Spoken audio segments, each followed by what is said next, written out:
Apesar do medo estar presente em todos os animais, para nós humanos ainda pode ser pensado como um tabu social. Ele já foi considerado por muitos povos como um mal a ser vencido.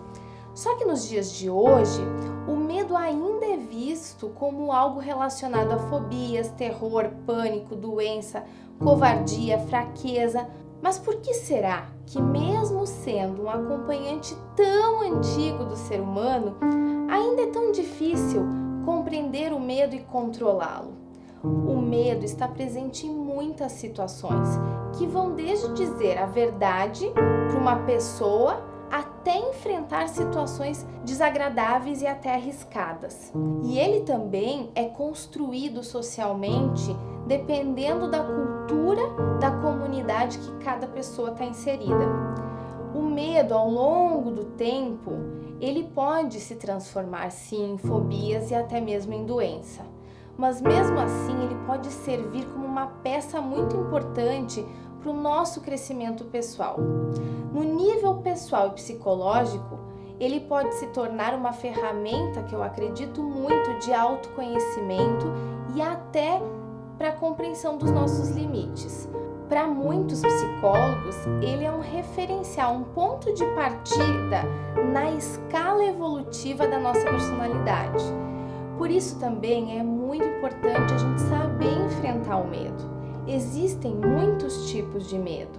Aqueles que são racionais, com que você tem a consciência do risco, os irracionais, aquela sensação horrível de insegurança, e as consideradas fobias, quando a mente estabelece o que seria o pensamento automático.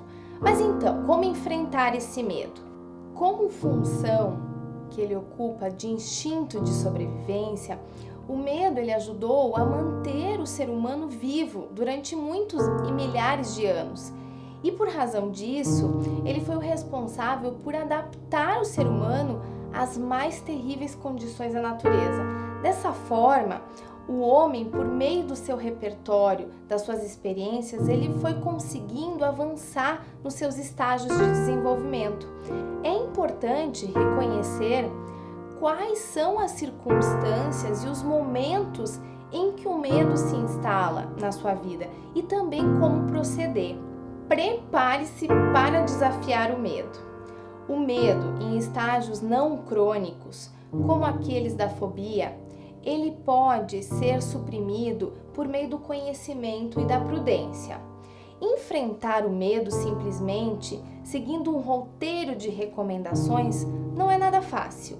Falas do tipo, tenha coragem, por exemplo, são algumas posturas que vão desvalidar a subjetividade e a personalidade de cada um. Portanto, o autoconhecimento e a terapia são grandes aliados no controle do medo. Então eu vou dar algumas dicas que vão te ajudar a controlar e enfrentar o medo de forma mais racional e cautelosa. 7 dicas que podem ajudar você a enfrentar o medo. Dica 1. Faça autoanálise. A reflexão sobre nossos sentimentos que nos causam o medo é a primeira atitude que a gente deve ter. É sempre necessário fazer uma análise mais profunda sobre os aspectos mais íntimos lá da nossa consciência.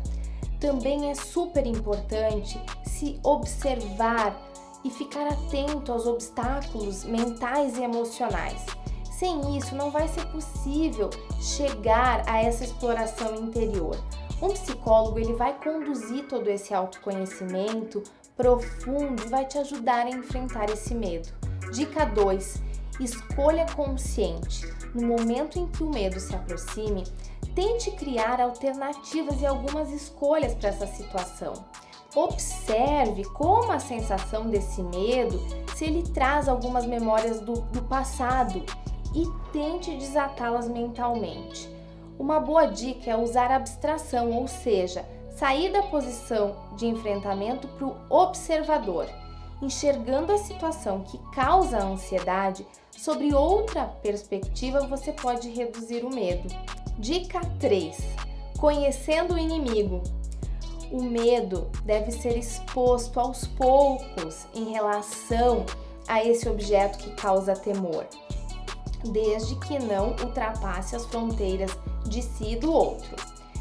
Você pode observar ativamente outras pessoas que lidam com isso e descrever o método que elas utilizam. Estude o objeto com clareza e não antecipe percepções.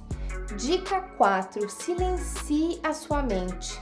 A prática meditativa é uma forma conhecida de autoconhecimento. O medo faz com que a pessoa entre num estado mental de confusão psicológica. Nessa condição, os pensamentos eles estão condicionados ao fortalecimento daquela sensação de ansiedade e pavor. Isso vai gerar um diálogo interno muito intenso e vai obstruir a clareza e a objetividade da pessoa. Inclusive, esse é um dos principais motivos por que as pessoas podem se bloquear e demorar para agir em algumas situações de pânico. Aprenda a silenciar a sua mente de forma cotidiana e consciente. A meditação ela vai fortalecer e vai te ajudar a enfrentar essas situações difíceis na sua rotina. Dica 5. Tenha autocontrole. Medos e fobias também têm relação direta com a ansiedade. Ela é o que dificulta o controle sobre a razão e as emoções, abrindo um espaço de sentimentos e pensamentos caóticos e negativos. A opção por métodos que buscam a serenidade, como a respiração, exercícios físicos, meditação, eles são excelentes indicações para manter a saúde da mente. Procure exercitar esse controle nos momentos em que não há nenhuma crise. Com isso, no momento em que ela se instaurar, você vai ter mais facilidade para administrar essa tensão. Dica 6. Compartilhe seu medo. Compartilhar o medo não é criar peso nas outras pessoas, é trocar experiências construtivas sobre as suas tensões, suas angústias. Isso vai facilitar um certo desbloqueio emocional e aqueles ruídos mentais. Preste atenção na reação das pessoas quando você comentar. Externalizar as nossas emoções ajuda a aliviar essas grandes cargas emocionais. Procure familiares que você possa se abrir para enfrentar o seu medo. Grupos de apoio também pode ser uma forma de compartilhar, já que além de aliviar a tensão, é possível também aprender com a experiência das outras pessoas. Dica 7. Procure um especialista. Não hesite em procurar um profissional, seja o seu medo crônico ou simples. Isso porque seu medo é geralmente associado a algo mais profundo. Um profissional ele vai te ajudar a explorar isso.